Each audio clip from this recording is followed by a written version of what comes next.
अदा केवल खाद्य को स्वादिया करे नाही बरं सुंदरता को मध्य बढ़ाई थाए। अदा एपरी एक मसला जहाँ समस्त भारतीयों घरे नीतिदिन व्यवहार करा जाय थाए। एहार प्रभाव गरम थिबारु शरीर को ठंडा एवं शीतजनित रोगरु रक्षा करि थाए।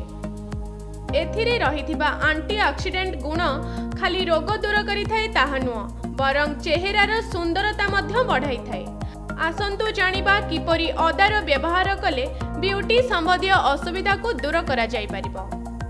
अदारे रहिथिबा 40 रु अधिक एंटीऑक्सीडेंट एवं एंटी एजिंग प्रक्रिया को धीर करि थाए। एहा द्वारा चर्मर ढिलापण एवं कुंचित रेखा कम होई थाए, जहा फलरे आपण अधिक वर्ष पर्यंत यौवन देखा जाई थांती। अदा गुंड को सामान्य महू एवं चंदन गुंड सह मिसाई व्यवहार करंतु। किछि दिन मध्यरे आपण फरक जानि पारिबे। अदारे रहिथिबा पोषक द्वारा त्वचारे चमक आसी थाए। एथिपाई अदा रस सह लेंबू को मिसाई व्यवहार करंतु। सेही पेस्ट को किछि समय चेहरा रे रखिबा परे ठंडा पानी रे धोई दियंतु। देखिबे किछि दिन मध्यरे शरीरर समस्त रंग समान रहिबो।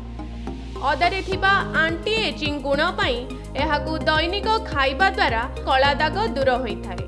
त्वचारे जेकोसी प्रकारर ज्वलन होइथिले अदा रसर व्यवहार करिबा द्वारा आराम मिली थाए।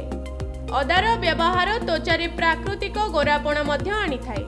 एथिपाई अदा रस को गोलाप जल सह मिसाई व्यवहार करंतु। एहाकु 20 मिनिट पर्यंत रखी ताहाकु धोई दियंतु। एपरि नियमित भावे करंतु, देखिबे चेहरार प्राकृतिक चमक बढ़ी जिवो।